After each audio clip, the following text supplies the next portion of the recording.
Hello, ladies and gentlemen, boys and girls. Andy here. I went from depressed and suicidal to living a life of abundance and joy. If I can do it, you sure as hell can too.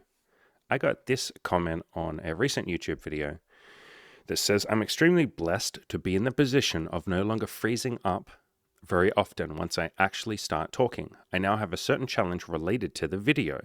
When I find a woman or just people in general quite interesting, after about 15 minutes of conversation, I want to sit and contemplate what she has said. However, dead air is something that feels awkward. Is there a way to improve this? Do I just say, hey, do you want to just sit quietly and cuddle for a while? Jumping from topic to topic to topic, like ski moguls, for more than 15 to 30 minutes is exhausting. Thank you for all the wonderful content you put out, you amazingly productive lads. Thank you for the thank you. That is very kind of you. So this is a question I get sometimes where guys and girls do the same thing, but guys will put a lot of pressure on themselves that they have to fill in every single silence, otherwise it's awkward. You know, if there's ever going to be an awkward silence, then something bad will happen. The first thing that I will say is awkward silence does not, or dead air does not have to be awkward. It's the story that you tell about it that feels awkward. You tell a story or you have a subconscious story in your head that says this awkward silence is, or this silence is awkward. It's bad. It shouldn't be like this. I should fill in the silence. Something bad will happen if we ever have too much quiet. Holy fuck, they'll think I'm a loser. They'll think I'm dumb. It feels like social death for a lot of us if we have an awkward silence or a moment where no one's talking. But the answer here, as you've sort of said, is there a way to improve this? Baby steps, exposure therapy, practice sitting in the silence.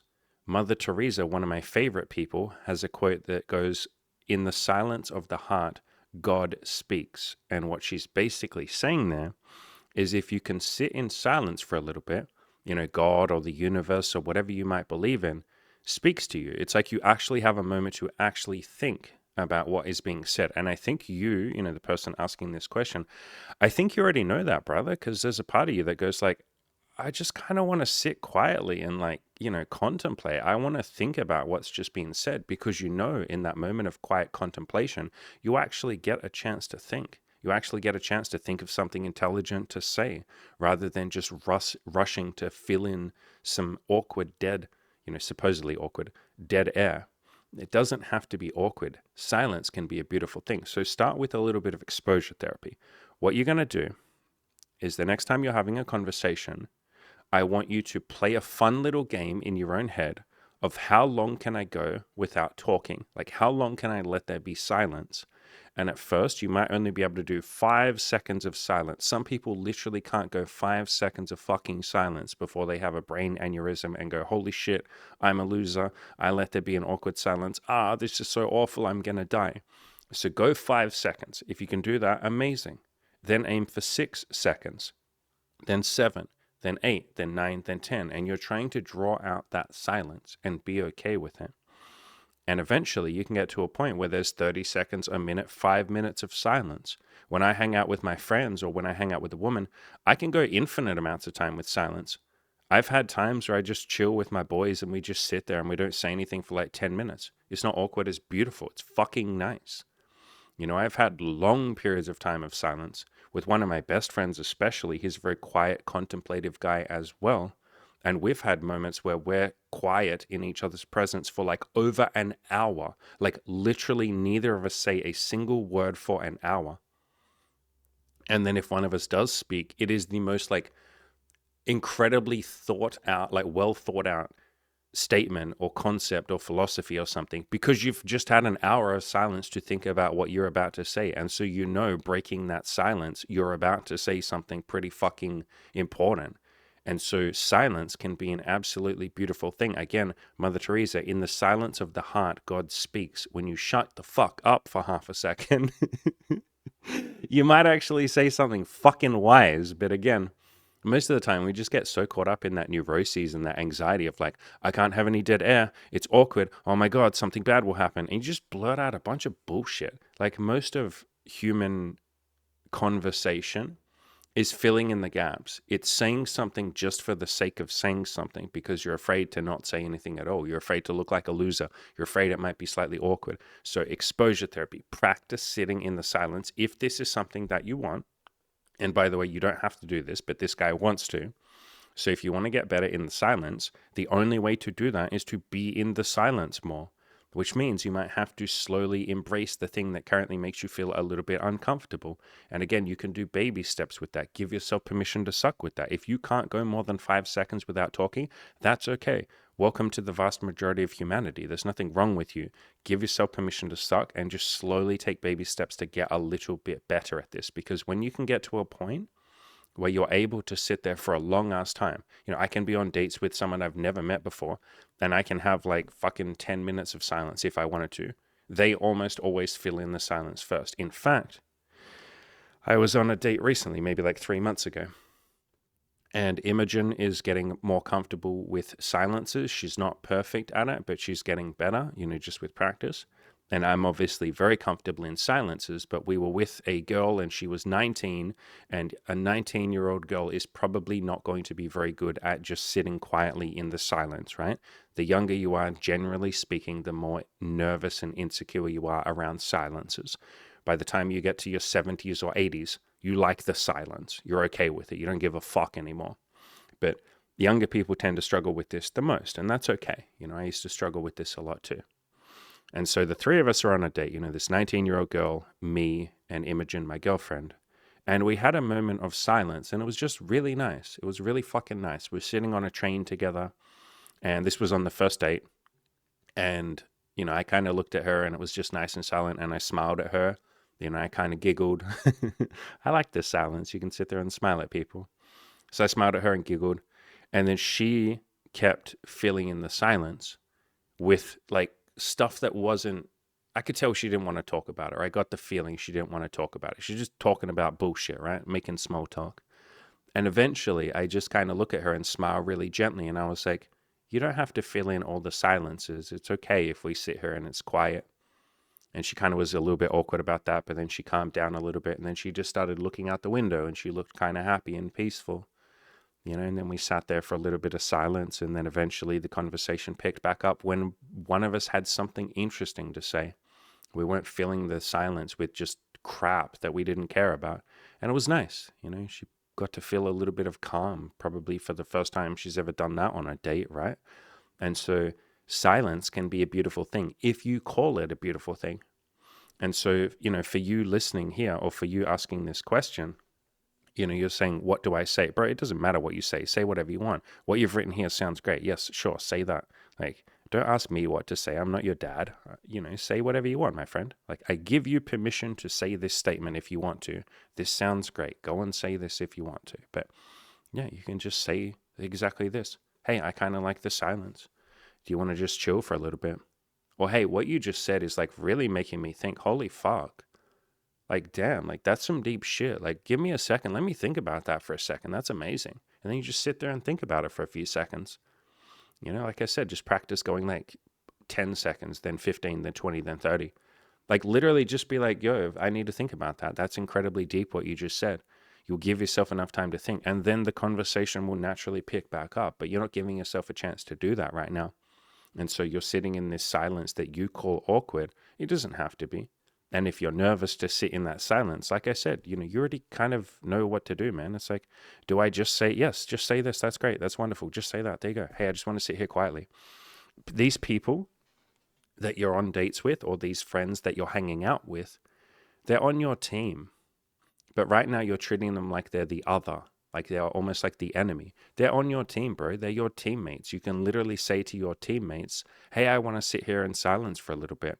You don't have to treat them like some other thing where you have to have the perfect thing to say, how do I phrase this in a perfect way? It's like, bro, this isn't the fucking enemy. This isn't like someone that you're trying to like please and do a perfect job like with.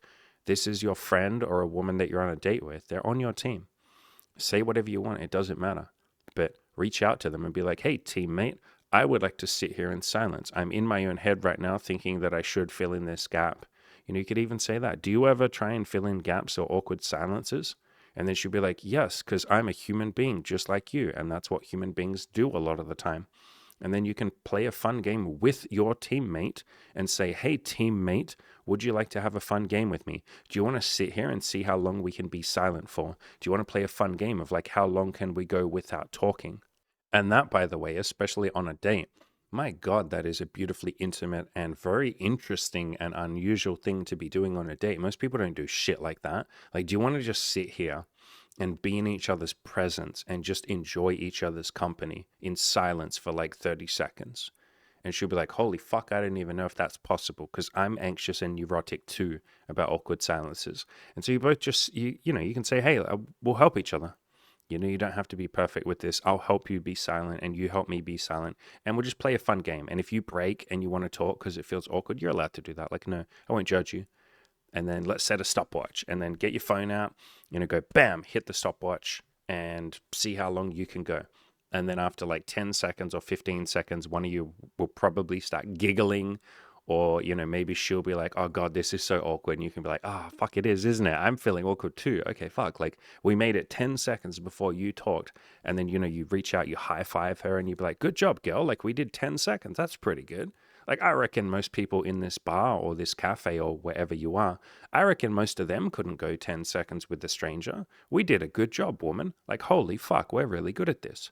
You know, and then you keep talking, keep hanging out, have a date.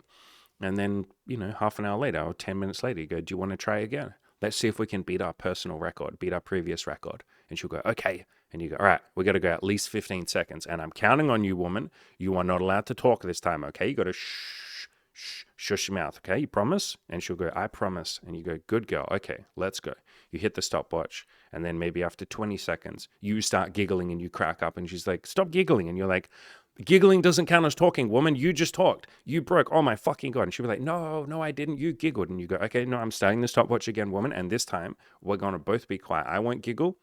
You won't talk. And we're going to go 30 seconds. Okay. And you go 30 seconds and, you know, you can make it even more fun. Look into each other's eyes while you do it. And that'll probably make you feel a little bit like giggly or slightly awkward or something like that. But hey, what a fun fucking game. You're doing something unusual that most people don't do on a date, especially not like a first date.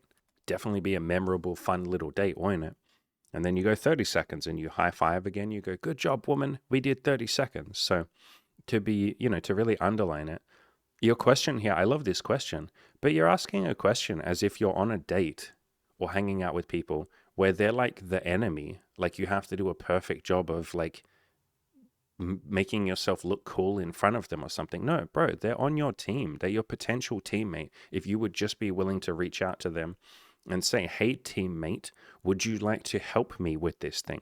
And I will help you with this thing, because I'm telling you, the ability to sit in a silence and be comfortable with that is an incredibly beautiful thing. It is literally the path to enlightenment. Any fucking Buddhist, any monk, any spiritual person tells you the pathway to enlightenment is being able to sit in the present moment and be okay with it. In fact, love the present moment. There's books on this that I, talk about a lot.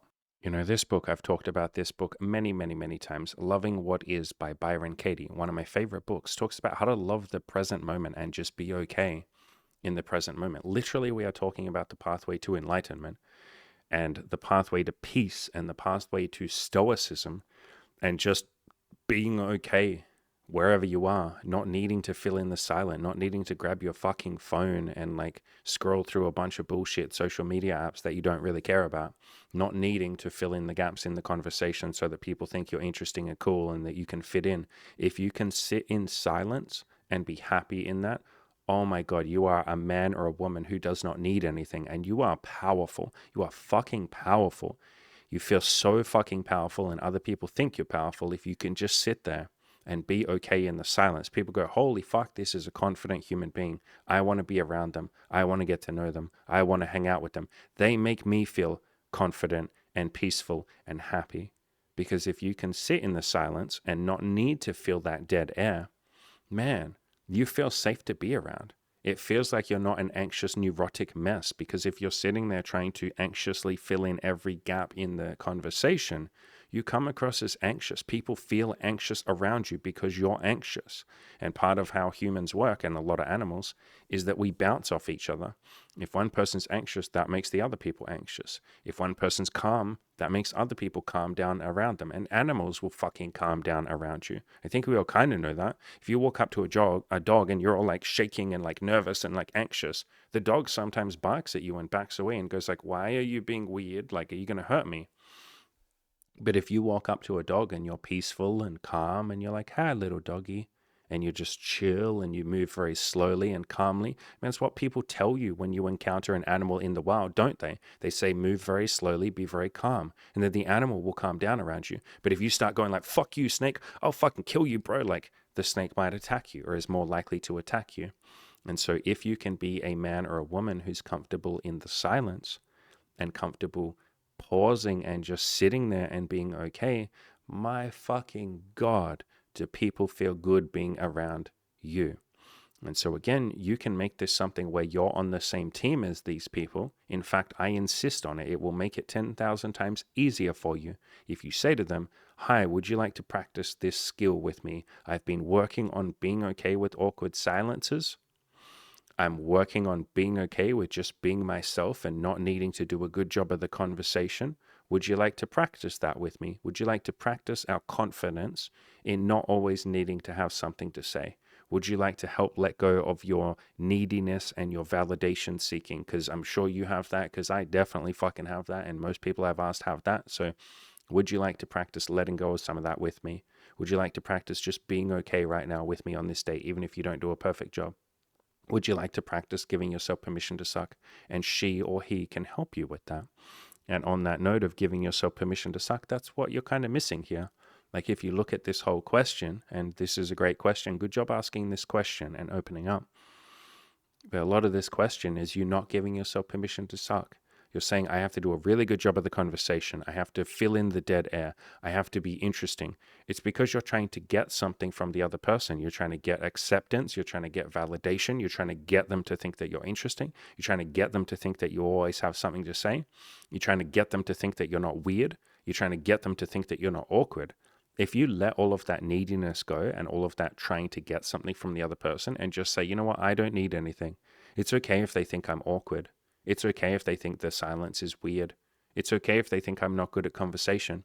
It's okay if they think I'm weird because I like to be quiet and sit and contemplate. Like self-acceptance and self-love here, brother, is what's going to really help you with this. You know, right now, I don't know if you realize this. This is something that human beings do all the time. You've said this is a bad thing. So look at this sentence here. However, dead air is something that feels awkward. And what you're implying there is, and that's a bad thing. You're saying the awkward feeling is a bad thing. You know, I feel awkward and that's a bad thing. This dead air makes me feel awkward and that's a bad thing. It doesn't have to be a bad thing. It's just awkwardness.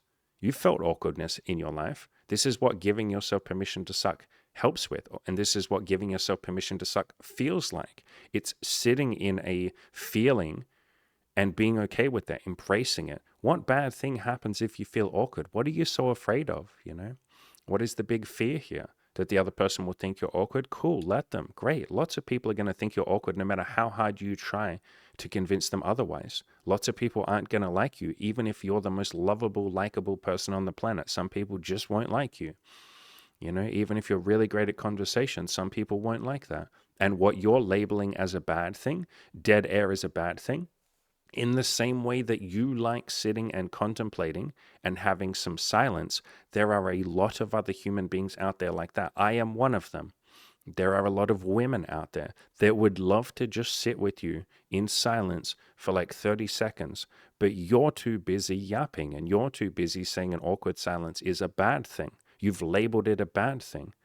And so the people that would love to sit in a silence with you and contemplate, you're screening them out or you're not giving them what they want because you're too busy saying that's a bad thing. So why don't you instead flip that around and say, okay, I am someone who likes to sit in the silence and contemplate. What if I be very honest about that and have the integrity to say, this is something that I like to do. This is who I like to be. This is how I like to have my dates. And then I go and find the people like that. And you could screen for that on dating apps or screen for that when you first talk to someone. You could say, hey, I'm a pretty quiet person. I like to have deep conversations and then sit and think about them. And you'll screen for the people that want that same thing. And again, there are so many people like that. I am like that. Most of my friends are like that. Most of my friends are not the kind of people that will fill in a gap in the conversation, because I probably wouldn't want to be friends with them if they were. I don't particularly like that energy. So funnily enough, if I met you, I'd have a lot of love for you. But if you were trying to fill in the gaps in the silence, I probably wouldn't hang out with you again. Like literally, you're screening out people who like the same thing that you like because you're not being fully honest, or you haven't fully embraced integrity here and embraced who you are and what you like to do. And so get very clear and honest. You've been honest with us, which is amazing. But my brother, get very honest with the other people that you're going on dates with or that you're friends with. Be very clear and be like, hey, like you said here, I like to just sit quietly and cuddle. Like, do you want to do that for a while? And some people won't be able to handle that. Like, they will not be able to handle the awkward silence. They'll feel all of the same things that you're feeling, and they will label that silence as a bad thing, and they will fill in the gaps, and they will not be comfortable around you. Like, there are some people that cannot stand the silence of the mind because they're just not used to being okay with their own thoughts. Their own thoughts scare them. And that's essentially what you're scared. Anytime someone says, like, I'm scared of dead air, or it feels awkward, it's because you're scared of your own thoughts.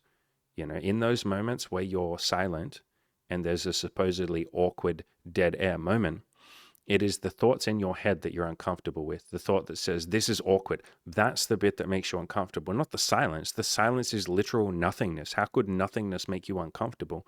Nothingness is just normal. It's what you are when you don't sit there obsessing about your own thoughts. And so you can practice this skill. Practice this skill, my friend, and anyone else who might feel like this, gentlemen. Practice sitting in the silence and being okay with your own thoughts. Like, practice just noticing your own thoughts and not taking them so personally. You don't have to listen to your thoughts. You are not your thoughts. You do not have to obey your thoughts like a slave. And so when there's some dead air and your brain goes, this is awkward, this is awful, I have to fill in the gap, you can just notice that thought and go, I'm allowed to fill in the gap if I want to, and I'm also allowed to not fill in this gap if I don't want to. And you just sit there and you notice that thought and you let go of it. You just notice it. You don't have to take it personally. You don't have to believe it. You do not have to believe every single thought that's in your head. And you definitely don't have to obey every thought that's in your head and be almost like an animal running on instinct going, oh shit, there's a thought in my head that says this is awkward. I better obey that thought and fill in the gap. No. Part of stoicism, part of enlightenment, part of freedom, part of peace is noticing the thoughts in your head and saying, I'm not going to do anything about that thought. That's an interesting thought, but I don't care. I'm not going to fill in the silence. I get to choose what I do. My thoughts, my brain doesn't tell me what to do. I get to choose. The higher self, the higher self is the part of you that sits there and notices those thoughts, but says, no, I'm going to choose to be stoic. Like, that version of you does not have to fill in every gap. Again, you're allowed to if you want to, and you're allowed to not fill in the gaps if you don't want to. And so all of this is a skill that you can practice. Practice your meditation, practice your stoicism, practice being alone with your own thoughts. Like, literally sit in a room and just notice your thoughts, or go for a walk, or do whatever you need to do to start to get comfortable with your own thoughts. But anyone who has a fear of dead air or a supposed awkward silence, you're really just scared of the thoughts that are bouncing around in your head. But when you learn to love your thoughts, and again, a book that really helps with this is this one here, Loving What Is. This is literally a book on how to love your thoughts, the thoughts that are in your head. Stoicism helps with that too. But when you learn to love your thoughts, you relish and look forward to the silence. You love it. Again, Mother Teresa, in the silence of the heart, God speaks. When we shut the fuck up, or when we just notice our thoughts, but we don't obey them, man, it's freaking peaceful when you can learn to be comfortable with that. But at the start, that can be quite scary. It was for me. It was literally the most terrifying thing I've ever done. One of them, for me to learn to be happy and comfortable with my own thoughts. I was someone that was so neurotic about filling in gaps in silence, and I would always have my phone, and I would always need to be watching something while I ate dinner or lunch. I would always need to have music playing. I would always need to have a podcast. I could never just sit in complete silence. It felt too uncomfortable. And so I just baby stepped it. I was literally like, okay, let me set a stopwatch and I'm just going to go 15 seconds of silence. It was very uncomfortable.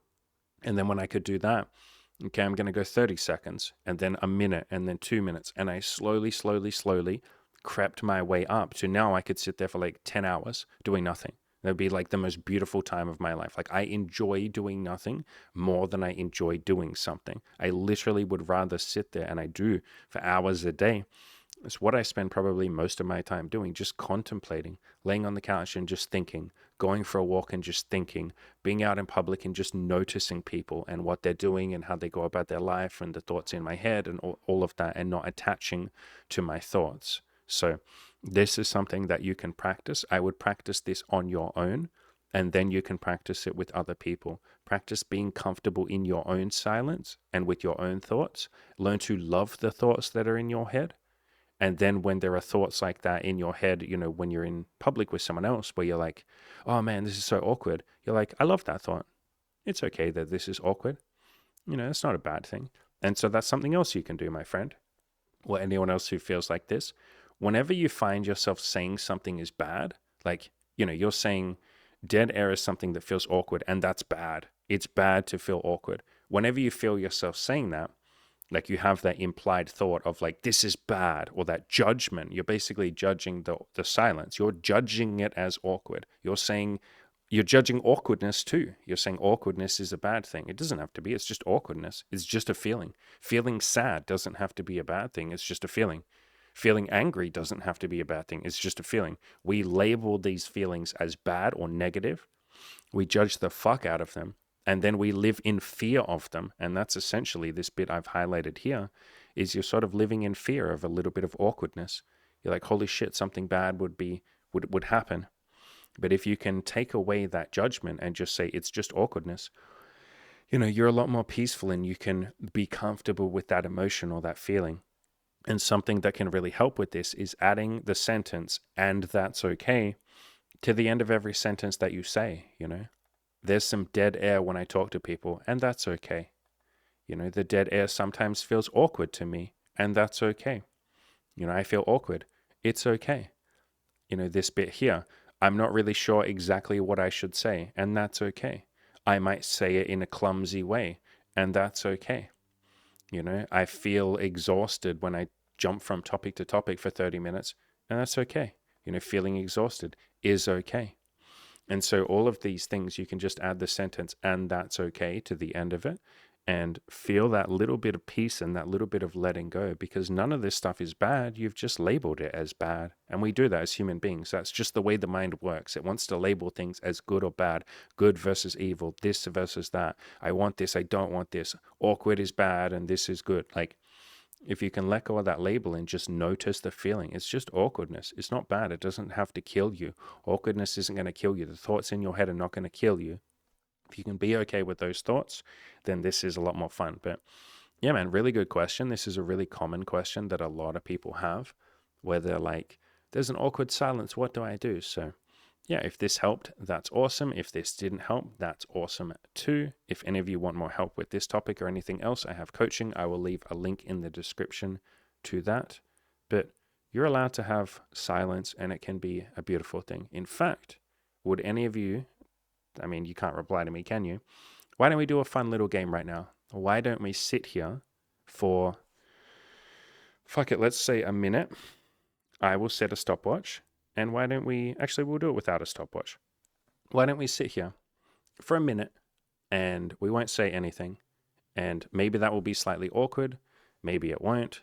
We'll sit here for a minute and do absolutely nothing. And you can see that sometimes beautiful things happen when you just sit there and don't fucking say anything. So 1 minute, starting right now.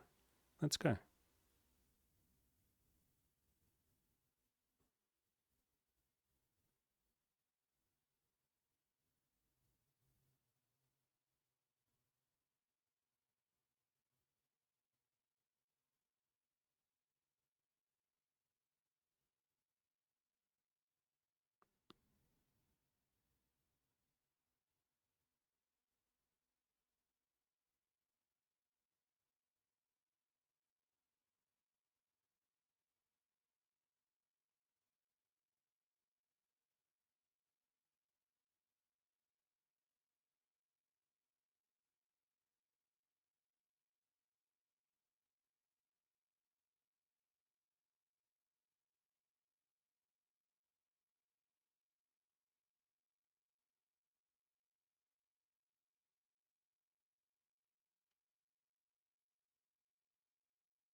I enjoyed that.